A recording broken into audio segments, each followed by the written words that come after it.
Hi viewers, welcome to our channel.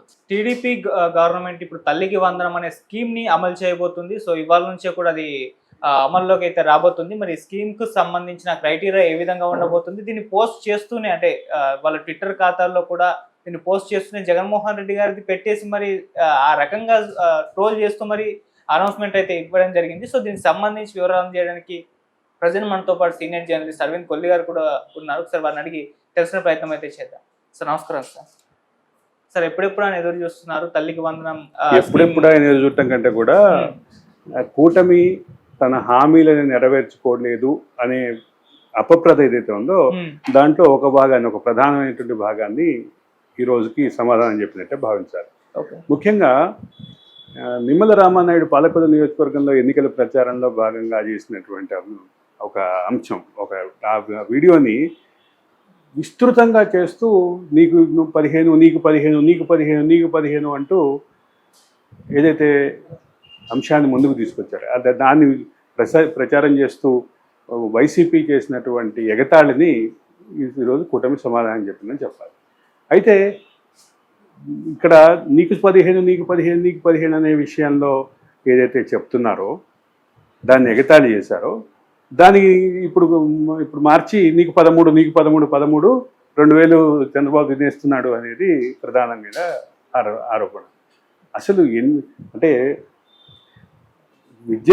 ప్రభుత్వ విద్యా సంస్థలలో వసతుల కల్పనకు 2000 వాళ్ళ భాగస్వామ్యం ఇవ్వాలి అని ప్రతిపాదన చేసిందే జగన్మోహన్ రెడ్డి హయాంలో. జగన్మోహన్ రెడ్డి హయాంలోనే చెప్పిన దానికంటే 2000 తక్కువ ఇచ్చారు. ఎందుకు? అక్కడ ఉన్నటువంటి అభివృద్ధిలో అక్కడ ఉన్నటువంటి విద్యా సంస్థలో మెరుగైనటువంటి సౌకర్యాల కోసం ఇవి 2000 వాడతాము అని చెప్పారు. మర్చిపోయాం బహుశా వైసీపీ నాయకులు. కానీ ఒకటైతే క్లియర్, సంఖ్య పెరిగింది, వాల్యూమ్ 15,000 విడుదల చేస్తున్నారు. దాంతోపాటు అన్నిటికంటే ముఖ్యంగా కరెక్ట్గా విద్యా సంస్థలు ప్రారంభమయ్యేటటువంటి రోజు వాస్తవంగా చెప్పాలంటే ఆంధ్రప్రదేశ్ రాష్ట్ర ఖజానా కానీ రాష్ట్ర ఆర్థిక పరిస్థితి కానీ ఏమాత్రం ఆశాజనకంగా లేదు. కాంట్రాక్టర్ల బిల్లు దగ్గర నుంచి రకరకాల అంశాలు పెండింగ్లో ఉన్నాయి. వాటిని పక్కన పెట్టి ఈరోజు ఇది చేయటం ఖచ్చితంగా ఎన్నికల హామీలని అమలు పరచడంలో ఒక ముందడుగుగా చెప్పాలి.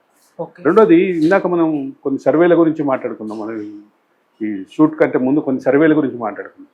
ఆ సర్వేల్లో కూడా ఎక్కడ ఎన్నికల హామీలకి సంబంధించినటువంటి అంశంలో కొంత అసంతృప్తి ఉన్నప్పటికీ కొంత టైం తర్వాత అయినా చంద్రబాబు ఈ హామీలు అమలు చేస్తారు అనేటటువంటి పాజిటివ్ దృక్పథం ఏదైతే ఓటర్లలో కనిపించిందో దానికి ఈరోజు ఒక క్లియర్ కట్ ఇండికేషన్గానే చెప్పాలి. అంటే కూటమి తన మీద వచ్చినటువంటి విమర్శల్ని పక్కకు తోసేయటానికి, వాటికి కౌంటర్ ఇవ్వటానికి ఆచరణలో దీన్ని ముందుకు తీసుకొచ్చింది అనేది భావించాలి. ఓకే, సో దీని క్రైటీరియా ఏంటి, ఎవరెవరికి అందుతుంది, దీనికి సంబంధించిన వివరాలు ఏంటి సార్? అంటే దీనికి సంబంధించి ఒక ప్రధానమైనటువంటి అంశం ఏంటంటే ఇంతకుముందు ఇంట్లో ఒకరికే వచ్చేది. ఓకే, ఇప్పుడు ఎంతమంది పిల్లలు ఉంటే అంతమందికి రావటం అనేది ఒక ముందడుగుగానే చెప్పాలి. అంటే ఇది సాధ్యమా, ఇది సాధ్యం కాదు అని నాలాంటి వాళ్ళని కూడా అనుకుంటుంటే ఇంట్లో దేశంలో ఉన్నటువంటి పిల్లలు, రాష్ట్రంలో ఉన్నటువంటి పిల్లలు అందరికీ ఇవ్వాలి అనేటటువంటి ప్రాక్టికల్గా ఆలోచిస్తే సాధ్యం కాదేమో అనేటటువంటి అభిప్రాయం మాలాంటి వాళ్ళందరికీ. ఇంట్లో ఒకరికి ఇవ్వటమే చాలా ముందడుగుగా చూసాం. ఇప్పుడు అంతకంటే ముందడుగు పట్టినటువంటి పరిస్థితి. ఆ ముందడుగు అనేది ఆచరణ సాధ్యమయ్యి ఈరోజు ప్రజల ముందుకు వచ్చింది కాబట్టి ఇది ఒక సానుకూల అంశంగా చూడాలి. ఓకే, సో సూపర్ 6 లో ఒకటి అమల్లోకి అయితే వచ్చింది, మరి మిగతా ఎప్పుడు అనే ఒక విమర్శ కూడా ఖచ్చితంగా ఉంటుంది. అంటే ఇప్పుడు సూపర్ 6 లో ఒక ప్రధాన హామీ ఈ రోజు అమల్లోకి వచ్చింది.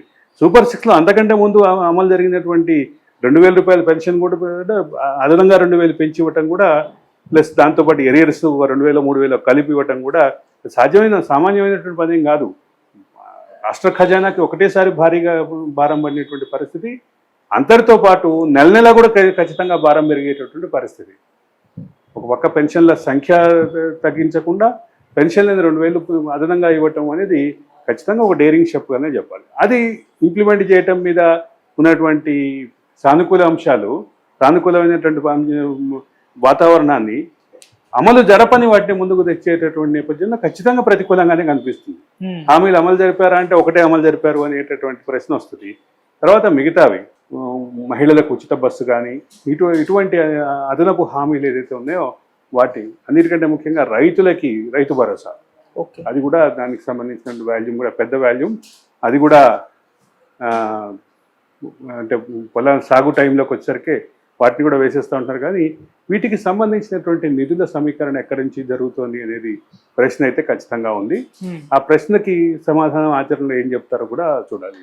Right sir, thank you so much.